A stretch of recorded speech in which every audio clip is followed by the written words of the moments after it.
Ok, muy buenas noches. Estamos ya en la recta final de esta serie de temas sobre la confesión de fe de Westminster, capítulo por capítulo. La confesión de fe consta de 33 capítulos y estamos en el capítulo número 29, que corresponde a la Cena del Señor.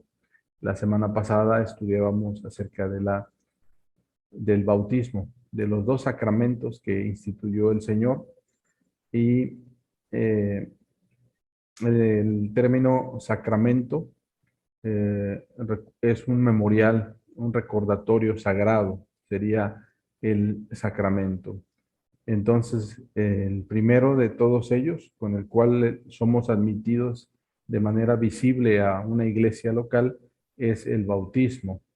Y el día de hoy estaremos viendo sobre la Santa Cena.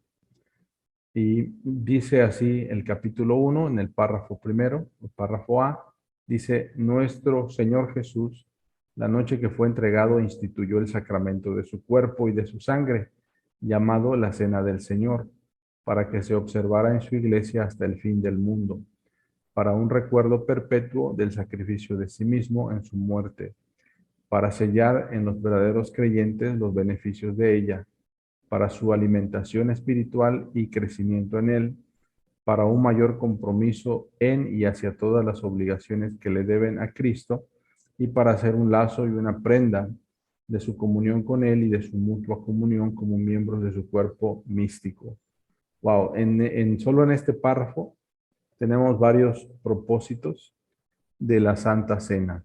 Entonces, primero vamos a ver la institución de la Santa Cena en sí, y lo vamos a encontrar en Mateo capítulo número 26. Mateo capítulo 26. Vamos a este punto en las Escrituras. El capítulo 26, versículo 17. Bien. Y vamos a ver desde el versículo 17 y el versículo 18. Mateo 26, 17 y 18. ¿Qué me ayuda leyendo? Dice: institución de la Santa Cena del Señor. El primer día de la fiesta de los panes sin levadura, vinieron los discípulos a Jesús diciéndole: ¿dónde quieres que preparemos para que coman la Pascua? Y él dijo: id a la ciudad a cierto hombre y decirle: el maestro dice, mi tiempo está cerca, en tu casa celebraré la Pascua con mis discípulos. Bien, entonces ahí hay una transición, ¿verdad? ¿Por qué hablamos de transición? La transición de la Pascua de los judíos con la Santa Cena. O sea, el cumplimiento de la Pascua se da en la Cena del Señor. ¿Sí? Por eso en esta parte corresponde la noche en que fue Jesús entregado, corresponde a la noche de la Pascua. Dentro del calendario litúrgico judío, la Pascua siempre coincidía con la misma fecha. ¿Qué celebraban en la Pascua los judíos? ¿Cuál era la celebración? ¿De qué libro de la Biblia en qué libro de la Biblia podemos saber acerca de la Pascua? Es la salida de Egipto, ¿no? En Génesis. Un libro más. Éxodo, en Éxodo. Exacto, sí, David Sosa. Ajá, es la salida de el pueblo de Dios de Egipto. Y ellos comían un cordero asado con hierbas amargas y pan sin levadura. ¿Sí? El pan sin levadura porque era un pan que no se pudo leudar por la prisa en la que ellos salían. Y ese día comían pan sin levadura, que corresponde pues como a una tortilla de harina, es decir, un pan que no se esponjó, que no se leudó. Y el Señor Jesús, pues llevando esos panes sin levadura, celebrando la cena con el Cordero, los discípulos prepararon todo lo que implica, pero no nos dice ahí la receta, ¿verdad? O sea, no aparece una receta en en la Biblia de que nosotros tenemos que comer cordero, que nosotros tenemos que comer hierbas amargas y todo lo que el ritual judío conlleva. Jesucristo lo reduce de manera sencilla a dos elementos visibles que estaremos viendo en un momento más. Y lo instituye de tal manera que lo hagamos en memoria de él. Vamos a ver en Mateo 26, del versículo 26 hasta el 29. Mateo 26, 26 al 29. Sí, hermana Gloria Serna, si nos lee, por favor. Y mientras comían, tomó Jesús el pan y bendijo, y lo partió y dio a sus discípulos y dijo: tomad, comed, esto es mi cuerpo. Tomad la copa, y habiendo dado gracias, les dio, diciendo: bebed de ella todos, porque esto es mi sangre del nuevo pacto, que por muchos es derramada para remisión de los pecados. Y os digo que desde ahora no beberé más de este fruto de la vid hasta aquel día en que lo beba nuevo con vosotros en el reino de mi Padre. Ahí vemos los elementos que toma Jesús, Maestra Gloria, dos elementos muy sencillos, elementos visibles, físicos, Sí, ¿verdad? La copa y... la sangre. Ajá, falta uno. Y Falta uno. el pan. El pan, exactamente. El pan. Ajá, de manera sencilla, esta obra sirve de memorial en nuestras iglesias. ¿Sí? De manera regular participamos de la Santa Cena. Por eso, si alguien llega el primer domingo del mes a Jesús de Nazaret, va a encontrarse que el primer domingo del mes celebramos la Santa Comunión. Y también de manera regular en Península Viva celebramos la Santa Cena con el propósito de fortalecer la fe de los hermanos allá en la iglesia Península Viva, iglesia hija de nosotros. Bien, entonces vamos a ver aquí en el texto de la confesión lo que nos señala, fíjese, varias veces, dice: nuestro Señor Jesús, la noche que fue entregado, instituyó el sacramento de su cuerpo y de su sangre, que puede ser llamado también la Cena del Señor o también la Santa Cena. Tiene varios nombres. La Cena del Señor tiene varios nombres. ¿Sí? Le podemos llamar la Santa Comunión. Santa Comunión, porque habla de comer juntos, ¿sí? Le llamamos la Santa Cena y también se le llama, hay una palabra griega que se usa, Eucaristía. ¿Qué significa? Acción de gracias.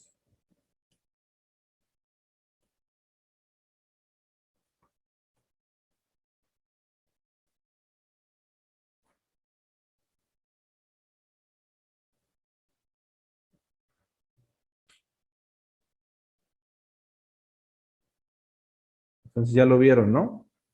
Lo que significa Eucaristía es porque en el versículo 26 dice: comían, mientras comían tomó Jesús el pan y bendijo y lo partió y dio a sus discípulos. Eso de bendecir es dio gracias.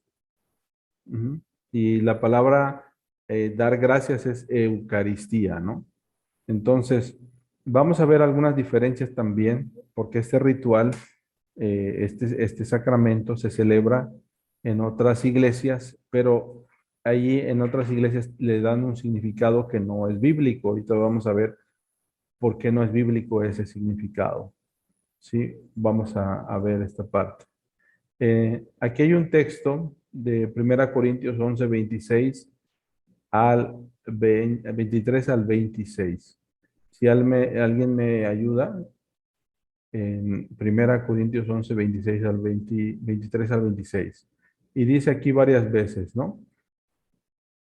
Entonces instituyó para que se observara en su iglesia hasta el fin del mundo, número 1. Entonces, la iglesia de Jesucristo debe observar la Santa Cena de manera regular hasta que Jesús venga, para un recuerdo perpetuo, un memorial de su sacrificio, que no nos olvidemos que Él sacrificó su vida para salvarnos, que nos sella. El participar significa que nos ha sellado en nosotros los beneficios de la muerte de Jesús. Sirve como alimento espiritual, alimentación espiritual y crecimiento en Él. Sirve para comprometernos en y hacia todas las obligaciones de Cristo. Es decir, si hemos andado mal, cada vez que llegamos a la Santa Cena, decimos, Señor, ahora yo renuevo mis votos de vivir en santidad para ti, ¿sí? Y renuncio al mundo, renuncio al pecado, renuncio a mi egoísmo. Y dice finalmente es un lazo y una prenda de su comunión con Él y de su mutua comunión como miembros de su cuerpo místico, es decir, el cuerpo de Cristo. Entonces, el cuerpo de Cristo, el cuerpo místico quiere decir que Jesucristo está presente en nosotros como iglesia. Él está presente, somos sus manos, somos sus pies. Es la presencia de Jesucristo dando la bendición a toda la tierra por medio de la iglesia local. Vamos a 1 Corintios 11, 23 al 26. Ahí Anita tiene, por favor. ¿Sí? Sí. Institución de la Santa Cena del Señor. Porque yo recibí del Señor lo que también os he enseñado, que el Señor Jesús, la noche que fue entregado, tomó pan y habiendo dado gracias, lo partió y dijo, tomad y comed, esto es mi cuerpo, que por vosotros es partido. Haced esto en memoria de mí.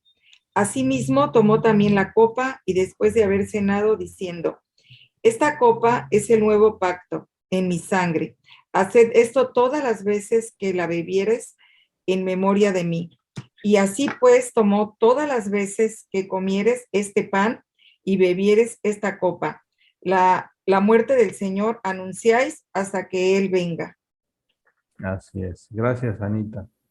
Bien, bien. Se da cuenta que por eso dice en memoria de mí. Entonces, ¿cómo sabemos que Jesús lo ordenó? Lo ordenó porque Pablo en Corinto instituye la cena de manera regular. El problema en Corinto es que en la iglesia de Corinto desvirtuó el uso de la Santa Cena. Entonces usaban vino y se emborrachaban y algunos llevaban después para hacer un ágape, una comida, y excluían a la gente.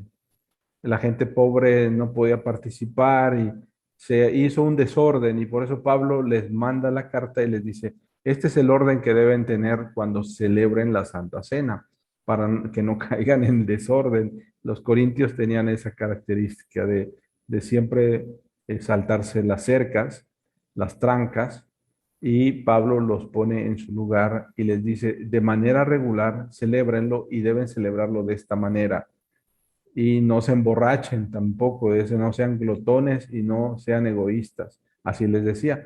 Ahora nosotros como iglesia pues tenemos este sacramento.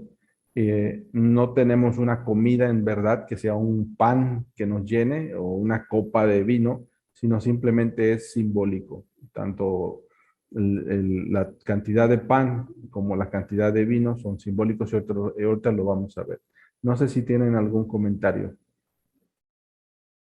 sobre la cena del Señor. Espero que todos los que estemos aquí, pues ya hayamos sido bautizados y participamos de manera regular de la Santa Cena.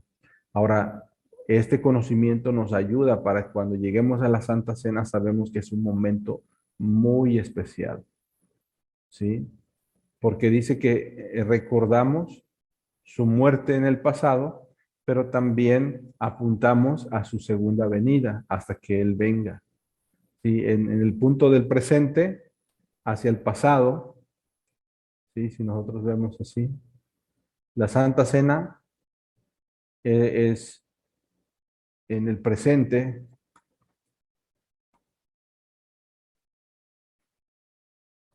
nos conecta con el pasado.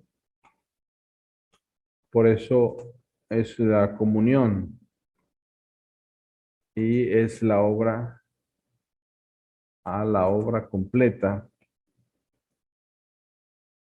de Cristo y nos conecta hacia el futuro, a su segunda venida. Y dice que mientras hacemos eso, proclamamos. Esa proclamación es un anuncio solemne. Proclamamos, anunciamos solemnemente que Él vendrá, ¿verdad? Eso es lo que hacemos. Entonces la Santa Cena tiene esa cualidad, ¿sí? Que solemnemente nos conecta al pasado, a la obra completa de Jesucristo y que viene por segunda vez y debemos estar preparados. ¿O va a ocurrir otra cosa? O sea, ¿qué puede venir? O Cristo viene o nosotros que vamos. Una de las dos cosas es segura. O Cristo viene o nosotros vamos. ¿Cómo vamos? A través de una palabra muy difícil para nosotros que se llama la muerte, ¿sí? Que un día moriremos, pero tenemos la certeza, la confianza de que le veremos cara a cara, ¿sí? Y por eso participamos. La muerte ya no se convierte en ese trago amargo. Esa es una buena noticia. Y comentarios hasta este momento. ¿No? Vamos a avanzar, porque está largo el capítulo, ¿verdad? Y dice el párrafo B, el segundo, este sacramento, en este sacramento Cristo no es ofrecido a su Padre, fíjese, no es, ni se hace ningún verdadero sacrificio por la remisión de los pecados de los vivos ni de los muertos, sino que solamente es una conmemoración del único ofrecimiento de sí mismo y por sí mismo en la cruz, una sola vez para siempre, y una ofrenda espiritual de la mayor alabanza posible a Dios a causa de esto. Así que el sacrificio papal de la misa, como ellos le llaman, es la injuria más abominable al único sacrificio de Cristo, la única propiciación por todos los pecados de los elegidos. Fíjese qué fuerte está este segundo párrafo. Fíjese, aquí eh, eh, la reforma, es decir, la fe reformada voy a borrar aquí, hace una distinción, ¿sí? Entre misa y recordatorio memorial. Misa es una palabra latina que significa sacrificio. Entonces el sacerdote ocurre desde la perspectiva de la Iglesia Católica Romana, vamos a poner ICR, y aquí la confesión le llama a los papistas, ¿sí? Porque son seguidores de este individuo, dice que ellos ofrecen una misa o un sacrificio. Aquí esta parte es importante, ¿sí? Entonces, en el ritual de la Iglesia Católica Romana, el sacerdote, por ciertas fórmulas, hace algo con los elementos. Entonces, los elementos, de manera mágica, escuche bien, de manera mágica, por el ritual de la misa se convierten en el cuerpo y la sangre de Cristo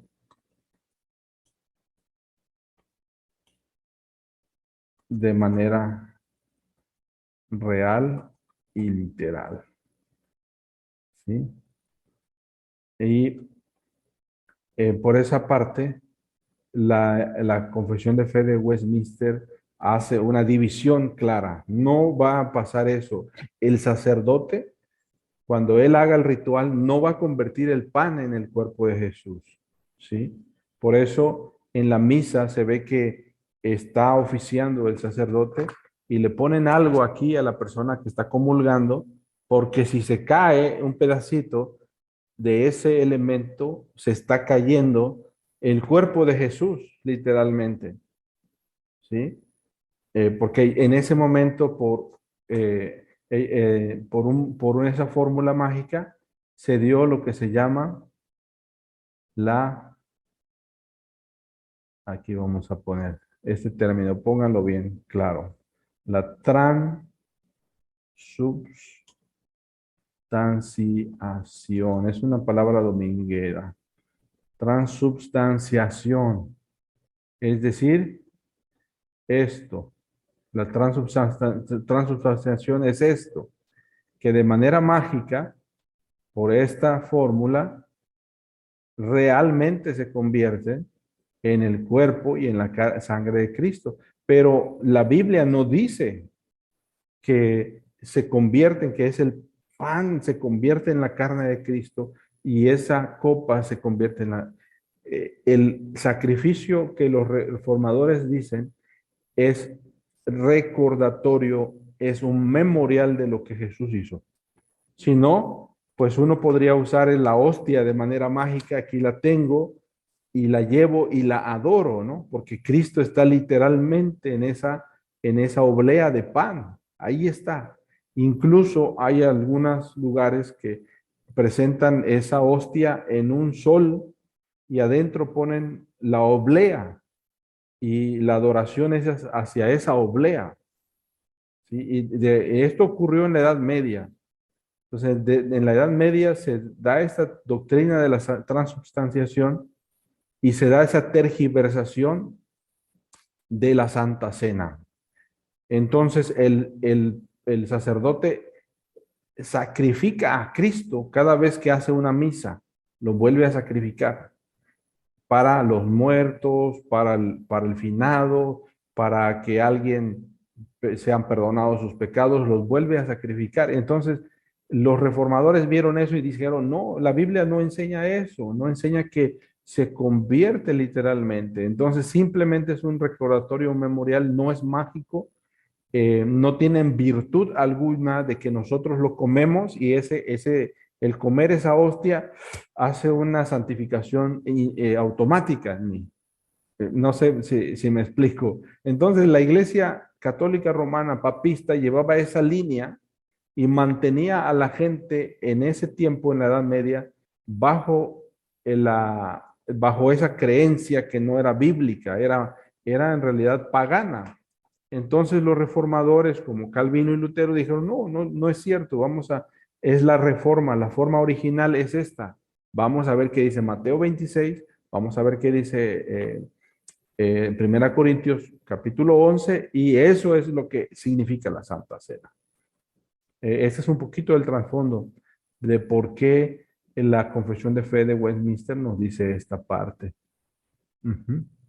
Ok. Correcto, David, ahí pusiste esa parte. Nos sacude un poquito esto, ¿verdad? Porque algunos de ustedes participaron en esos rituales cuando participaban en las ceremonias papistas, ¿se acuerdan? Participaban. Y si ustedes se dan cuenta, todo alrededor, el sacerdote tiene que vestirse de manera con su vestimenta, ¿verdad? Hace sus rituales, antes lo decía en latín y todo. Sí, comentarios. Berta. Yo en esa parte en la católica, cuando estaba en la católica, no podía participar en la hostia porque no era casada por la católica, así que el padre me hacía a un lado. Mm, Y yo le digo, wow, entonces nomás participé 2 veces cuando hice la primera comunión y unas cuantas veces dentro de la primera comunión, pero ya después ya no podía, como que me leía el pensamiento y me hacía a un lado en la fila donde yo iba. Y me ah, sentía penada, me salía. ah. Pero aquí, Bertita, cada domingo usted Ah, participa sí, así, ahora de, sí ya. Y ya de- sé lo que es hacer. sí, de alguna manera la estaba excomulgando. Ah, Esa era sí, porque y no se siente participaba de feo, la... porque va uno en la fila y me dice, ¿eres casada? No, me hacía a un lado. Y yo veía a todos los demás, pues ni modo, ya me hacía a un lado. Híjole. Bien, nosotros le decimos a las personas que se casen, no por la católica, sino que vayan al registro civil y se casen Se para casan. que participen de la Santa Cena. O si llega alguien y termina vida abundante, le decimos cásese porque queremos que tenga seguridad jurídica su relación conyugal. Y muchas personas llegan divorciadas y vuelven a casarse y los animamos a que se arreglen en ese aspecto, ¿verdad? Bien, Bertita, gracias por su comentario. Bien, vamos a avanzar porque son varios párrafos, pero sí ya habían visto esta parte de la transubstanciación, ¿verdad? No lo habían reflexionado, pero esa es la razón del párrafo B. Y por eso dice, en este sacramento Cristo no es ofrecido a su Padre ni se hace ningún verdadero sacrificio, porque su sacrificio fue de una sola vez para siempre. No tiene que estar ofreciéndose continuamente a través de la ceremonia de la misa. Y por eso dice fuertemente aquí, dice, bien, dice, el sacrificio papal de la misa, como ellos le llaman, es una injuria más abominable al único sacrificio de Cristo, la única propiciación por todos los pecados de los elegidos. No tiene que, es una vez para siempre. Ok. En el párrafo C, en el párrafo 3, aquí en esta pantalla, dice, el Señor Jesús en este sacramento ha designado a sus ministros que declaren al pueblo su palabra de institución, que oren y bendigan los elementos del pan y del vino, y que los aparten así del uso común para el servicio sagrado, que tomen y partan el pan y beban de la copa, participando ellos mismos. Den de los 2 elementos a los comulgantes, pero no a ninguno que no esté presente entonces en la congregación. Fíjese que dice, ¿cómo se debe oficiar la Santa Cena? ¿Sí? Esta parte nos dice que el ministro, o sea, el pastor, declara las palabras de la institución. Después bendigan los elementos, que son 2, que es el pan y el vino, y que los aparten así de su uso común para el servicio sagrado. Que los tomen y beban, toman el pan y beban de la copa, participando ellos mismos, y dan de los 2 elementos a los comulgantes. No solo uno, sino se les da 2. No sé si eh, en la misa se les dan los 2 elementos o solo uno. En la católica uno. Uno nada más. Y aquí la confesión de fe, como dice la Biblia, les da de los 2 elementos. El pan, participamos todos del mismo pan, y de la copa participamos todos de la misma copa, por eso se llama comunión, ¿sí? Está regulándolo para que no hagamos de este sacramento, pues un uso que no sea correcto. Y dice, no a ninguno de que no esté presente entonces en la congregación. Está hablando de que se haga una misa privada para alguien, ¿no? No, tiene que estar presente en la congregación. Ok. Fíjese, y ahora va el número 4. Las misas privadas o la recepción de este sacramento de un sacerdote o por cualquier otro privadamente, como también el negar la copa al pueblo, el adorar los elementos, el elevarlos o el llevarlos de un lugar a otro para adorarlos, y el guardarlos para pretendidos usos religiosos, esto es contrario a la naturaleza de este sacramento y a la institución de Cristo. ¿Por qué dirá esto este párrafo número 4? Párrafo D. El propósito de esto es, si ustedes leen el párrafo, es para evitar toda idolatría a los elementos. Lea bien el párrafo, ¿sí? Sí, o sea que uno diga, bueno, hermanos, me acuerdo, en un momento hubo una euforia en Cuernavaca. Y no sé si hubo así, pero un movimiento así muy extraño que decían que en las iglesias llovía polvo de oro y diamantes. Y me decían, pastor, en la iglesia de aquí de la vuelta llueve polvo de oro. Híjole. Y luego llueven diamantes en la iglesia. Aquí en nuestra iglesia presbiteriana no pasa nada, dicen. Somos bien refrigerianos. Entonces me encontré a una hermana en el que antes iba a la iglesia presbiteriana y se fue a la iglesia carismática y llegó a la casa ahí en la calle y me dice, pastor, en mi iglesia cae polvo de oro, y agarró y sacó un frasquito como si fuera diamantina, así un polvito brillante, y me dio, pastor, tome esto, mézclelo con aceite de olivo, y cuando vaya a orar por los enfermos, estos se van a sanar. Y digo, wow, entonces hemos llegado a adorar a los elementos, a la creación, en vez de adorar al creador y de darles ciertos atributos mágicos para que pues uno crea. Y es como si alguien dijera, voy a la iglesia mientras el pastor bendice los sacramentos, cuando yo voy a tomar el pan, agarro un pedacito, lo guardo en mi Biblia, y cuando agarre la copa, pues me tomo un traguito y dejo otro, y me voy a mi casa y se lo doy al enfermo, y cuando el enfermo coma este pan y esta copa, beba de esta copa, él se va a sanar. Entonces, él está diciéndonos que no ocurre así, o sea, no es que el Señor va a hacer de manera mágica lo que nosotros pedimos porque tomamos ciertos elementos que usamos en la iglesia y tienen ciertos atributos, ¿no? El que va a sanar es Cristo, con o sin aceite, con o sin algún ritual. Él va a sanar cuando Él quiera, en su momento, infunde sanidad a las personas. Y no podemos nosotros usar los elementos, guardarlos o adorarlos como si pusiéramos una hostia de pan en un sol adentro y ahí lo adoramos y decimos, vamos a pasearlo para que bendiga la ciudad, y si no hay lluvia, para que caiga la lluvia, etcétera. Comentarios. Comentarios. ¿Qué les está pareciendo este tema? Muy revelador, ¿verdad? ¿Sí? ¿Qué piensan? Bien. Ok, vamos a movernos para terminar estos párrafos. Los elementos exteriores de este sacramento, párrafo siguiente, debidamente apartados para los usos ordenados por Cristo,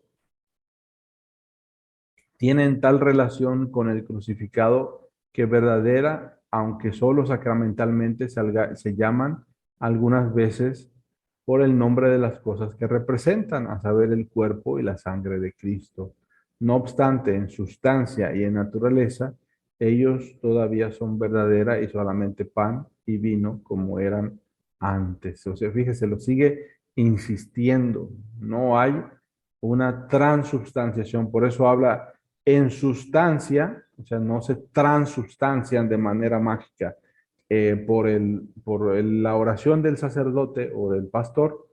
Este pan se convierte y automáticamente en el cuerpo de Cristo, y por la oración del pastor, este jugo de uva se convierte automáticamente en la sangre de Cristo. Se les da el nombre por su representación, ¿sí? Por eso dice aquí, los elementos apartados para este uso ordenado están relacionados con Cristo crucificado, que verdadera, aunque solo sacramentalmente. ¿Por qué dice sacramentalmente? Porque en este momento nos conectan con la obra de Jesús. nos hacen recordar la obra de Jesús, pero no se convierten en literalmente el cuerpo y la sangre de Jesús. Y vuelve a insistir la teología de Westminster.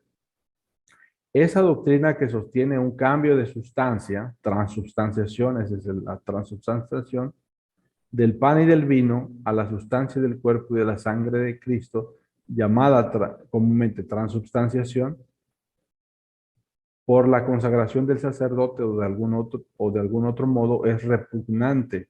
Fíjense qué fuertes hablan los teólogos de Westminster. Es detestable, dice, no solo a la escritura, sino también a la razón y al sentido común.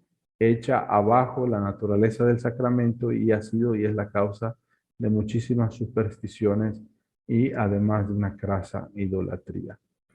Esta es la parte que la Reforma imprime en el siglo XVI.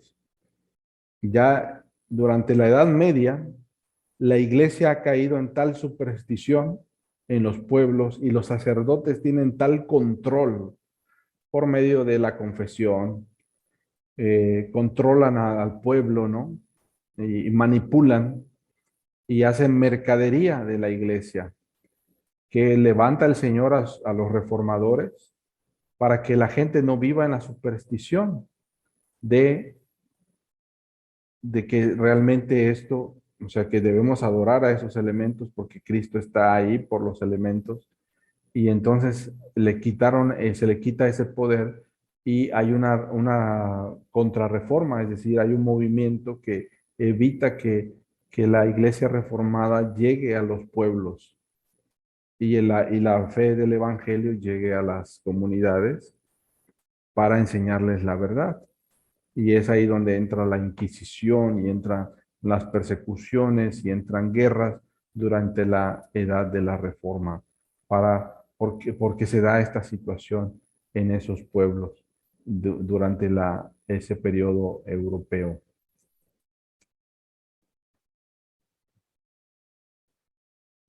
Y el párrafo número 7. Los que reciben dignamente este sacramento, participando exteriormente de los elementos visibles, también participan interiormente por la fe, lo aclara, de una manera real y verdadera, aunque no carnal ni corporal, sino alimentándose espiritualmente de Cristo crucificado y recibiendo todos los beneficios de su muerte.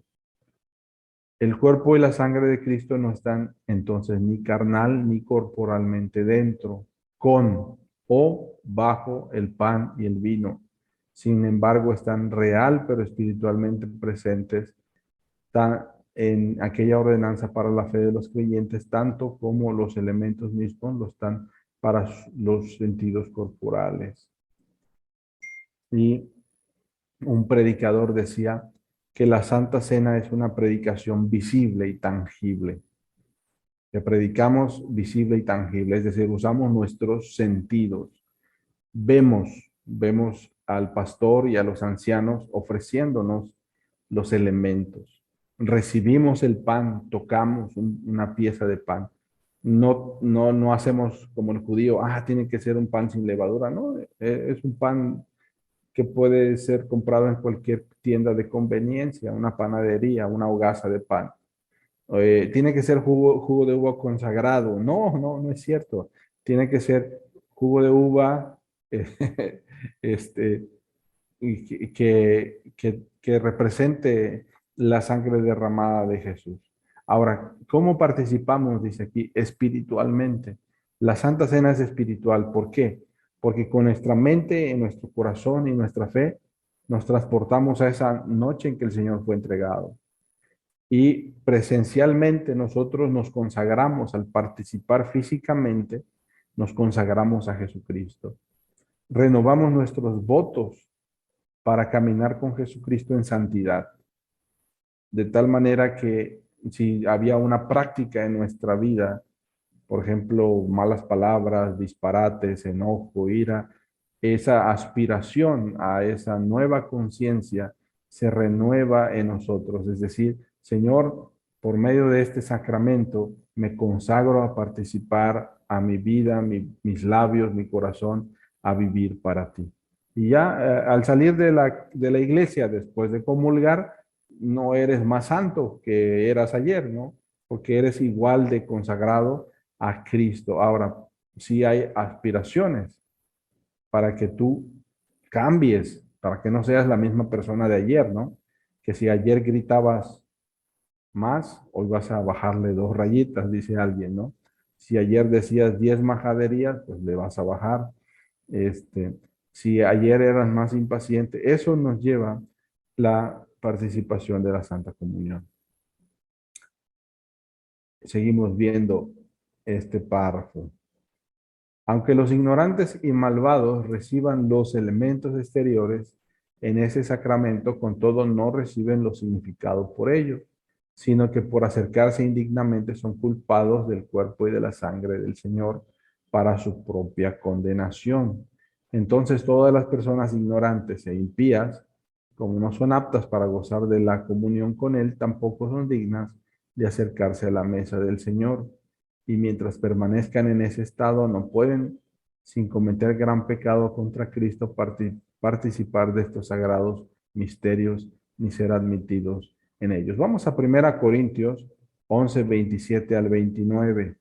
Esta parte es muy importante, que sí es serio, ¿no? La participación aunque no es la presencia de la sustancia real, pero sí el memorial es un memorial que se tiene que tomar con seriedad. Si no tomamos con seriedad la palabra mientras participamos, dice que ocurre esto. Vamos a verlo en la lectura de 1 Corintios, del 27 al 34, lo que ocurría en la iglesia de Corinto, ¿sí? Sí, 27 al... Carmen, ¿lo tiene? Carmen. Tomando la cena indignamente, de manera que cualquiera que comiere este pan o bebiere esta copa del Señor indignamente, será culpado del cuerpo y de la sangre del Señor.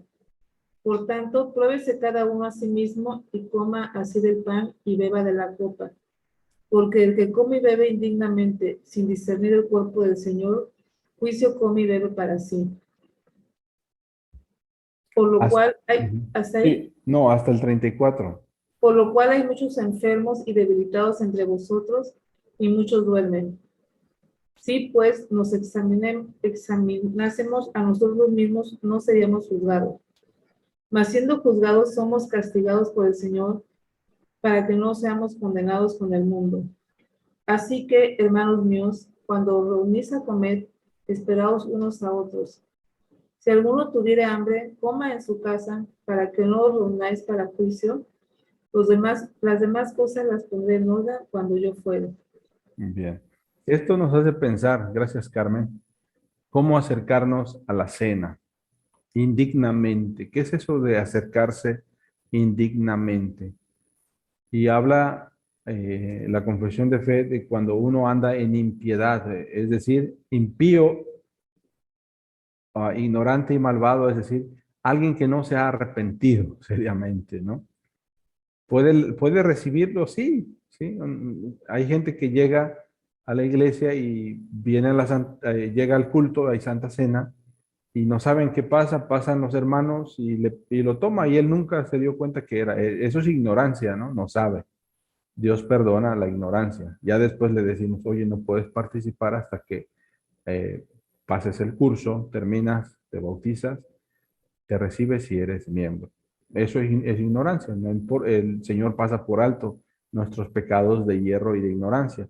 Pero si llegamos con contienda, con enojo, con ira, con amargura, que estamos peleados, pues no podemos participar de la cena del Señor. En algunas ocasiones, como pastor, de manera individual, le he llamado la atención a alguien y decir, si estás enojado, no puedes participar de la cena. También como consistorio, los ancianos nos reunimos y alguien ha servido de tropiezo y nos llega, pastor, pasó esto con el hermano y Lo llamamos y le decimos, hermano, por este momento abstente de participar de la Santa Cena hasta que te reconcilies de esta situación. Entonces se suspenden sus privilegios de manera temporal, se aplica una disciplina, se aplica una sanción, que sería una amonestación, y se le amonesta y se le abstiene de la Santa Cena de manera temporal, pero no puede pasar mucho tiempo que uno deje de participar de la Santa Cena, porque esa parte es importante para crecer espiritualmente. Luego llamamos a la persona que ha habido cambios en su vida y decimos, el hermano pasó este proceso de amonestación y lo restituimos. Hermano, puedes participar de la Santa Cena como lo hacías anteriormente. Lo restituimos, lo restauramos para que pueda participar de la Santa Comunión. Sí, entonces esa parte es importante. Y dice que si uno come de manera indigna, sin discernir el cuerpo del Señor, versículo 29, juicio come y bebe para sí. Y dice que hay enfermos y debilitados entre vosotros y muchos duermen. Es decir, puede haber un letargo espiritual en la vida de alguien que ni cuenta se da y vive aletargado espiritualmente. Vive en componendas con el mundo, vive una vida de disolución y el domingo participa de la Santa Cena, pero durante la semana vive como un impío o un pagano. Y es la Biblia dice que por eso hay como muchos que duermen, muchos debilitados y muchos enfermos porque no han tomado o han tomado la Santa Cena sin discernir lo que significa, que habla del cuerpo y de la sangre del Señor derramada por nosotros. Bien, pues este sería el tema de hoy de la Santa Comunión, ¿sí? Y precisamente la iglesia local donde yo pertenezco, me ayuda para que de manera regular yo vaya cambiando todas estas actitudes. Y es el capítulo que viene, la disciplina eclesiástica, es decir, si uno comete alguna falta dentro de la iglesia local, ¿qué acciones debemos tomar? Y esta parte de la disciplina es importante. Bueno, hemos concluido el día de hoy del tema de la Santa Cena. Si ustedes tienen algún comentario, alguna aportación, con toda confianza. David Sosa. Sí, pastor, de hecho, ahora que vimos este tema en el curso que estamos dando, me preguntaban, hermano David, ¿por qué no puede uno participar de la Santa Cena si no se han bautizado? Uh-huh. Entonces, contestamos. Primero dimos un ejemplo, vaya, de anteriormente en el antiguo pacto, ¿qué se necesitaba hacer como señal visible del pueblo de Dios, que ha aceptado las enseñanzas, la ley de Moisés? La circuncisión, ¿no?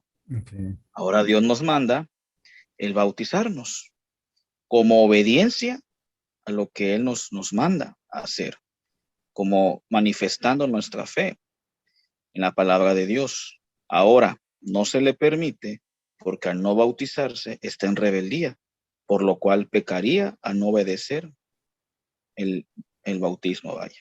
Uh-huh. Sí, van de la mano ambos, David. Y el primero sería como mi inscripción y el segundo sería mi permanencia. Si podemos usar una ilustración académica, ¿no? Como de una escuela. Si me inscribo a este camino de ser discípulo de Jesús, ¿cómo me inscribo? Pues por medio del bautismo. ¿Y cómo permanezco? ¿Cómo sé que voy bien en el camino? Pues de manera regular participo de la Santa Cena. El bautismo es una sola vez por todas, no tengo que volverme a bautizar como lo repetimos anteriormente, sino una vez por todas. Pero la Santa Cena sí es de manera regular. De hecho, en las iglesias primitivas, ¿cuáles son estas iglesias primitivas? Las iglesias del siglo I, que estaban creciendo en el Imperio Romano, muchos de ellos se reunían el primer día de la semana y participaban de la Santa Cena. Cada domingo era la participación de la Santa Cena. Aquí no nos dice cómo va a ser, ¿no? Cada mes, cada 3 meses, pero de manera regular lo hacían para no olvidar el sacrificio de Jesucristo. Y eso depende de la organización de la iglesia local. En la semana pasada hablábamos de ciertas situaciones que se dan en la iglesia local, que son situaciones convencionales, es decir, nos organizamos. Por ejemplo, ¿cómo sería la ordenación de un ministro? La Biblia no nos dice cómo hacer la ceremonia de ordenación de un ministro, pero nos habla de la institución de pastores. Cada iglesia, en el caso de la iglesia presbiteriana, tiene su estructura de cómo organiza a sus pastores. Por ejemplo, David Sosa, él está en una licenciatura en teología junto con Giovanni Juárez. Entonces, después de terminar su licenciatura de teología, él va a recibir ciertos exámenes y esto no está en la Biblia que dice, no va a hacer estos exámenes, no es una organización interna. Entonces, lo mismo pasa con la regularidad de la celebración de la Santa Cena. Hacemos una convencionalidad en qué espaciamiento lo podríamos estar participando, ¿verdad? Por ejemplo, en la Semana Santa, no participamos aquí en Jesús de Nazaret el domingo, sino el Jueves Santo. ¿Sí? ¿Por qué? Porque fue un jueves el que Jesús fue crucificado. ¿Sí? Entonces Jesús en su palabra nos deja ciertas cosas de administración externa que nosotros debemos organizar y hay ciertas cosas que son inamovibles, no se negocian. ¿Sí? Y los no negociables aparecen pues como en un sistema de estructura doctrinal que sería para nosotros como presbiterianos la confesión de fe de Westminster. Bien, ¿algún comentario final? Alex, Tocayo. Sí, adelante. Una pregunta, la iglesia primitiva, bueno, como así se le llama, ¿instituyó la Santa Cena, pastor, Tocayo? No, fue Jesús. Lo que dije hace rato de la iglesia primitiva participaba de cada semana en la Santa Cena. Jesús instituye la Santa Cena. Aunque la iglesia primitiva participaba de la Santa Cena con la regularidad de cada primer día de la semana o cada domingo. La pregunta era después de nuestro Señor Jesucristo, después de él fue antes de su crucifixión, él le instruyó como decir que regularmente lo hiciéramos como un sacramento. Exacto. Sí. Ok. Ajá, sí. Sí, y en la iglesia primitiva, para que tengamos un poquito de contexto, es la iglesia que se describen hechos de los apóstoles. Y ellos cuando predicaban los misioneros, los apóstoles, establecían comunidades en las ciudades donde predicaban, Éfeso, Corinto, en las regiones de Galacia, de Tesalónica. Las comunidades de allí vemos en la historia de la iglesia, desde Hechos, que se reunían a partir el pan el primer día de la semana. Y este partimiento del pan está relacionado con la Santa Cena. Bien, gracias Alex. ¿Algún comentario más? Sí, pastor, yo. Sí. En una ocasión fuimos con una persona, él es católico. Bueno, le dijeron que era católico y sí está en la iglesia, pero solamente cuando hay algún evento. Entonces había Santa Cena y él la quiso tomar, le dijimos que no, pero su argumento era de que él ya había sido bautizado y que tomaba la hostia, que por eso él podía tomar la Santa Cena, y le explicamos que no. O sea, una persona así no lo puede hacer, ¿verdad? Porque no está consciente de lo que es realmente. Lo puede hacer, pero no tiene el significado que nosotros, o sea, esa parte del crecimiento espiritual él no la tiene, ¿no? Él le atribuye cierto poder, ¿no? A esa Santa Cena. Entonces, eso es ignorancia, nada más. O Se lo puede hacer, Dios perdona sus pecados de ignorancia. Así ocurre cuando hay gente en la iglesia que llega por primera vez y ellos no saben que no deben participar, pero participan. Eso no los va a mandar al infierno, ¿verdad? Por participar. Simplemente fallaron, ignoraban el verdadero significado. Oh, ok. Nosotros no lo dejamos que lo tomara, pero No, está bien. Sí, está bien para que él se ajuste a la regulación de la iglesia, de lo que es. Muy bien. Sí. gracias. Bien, ¿algún otro comentario?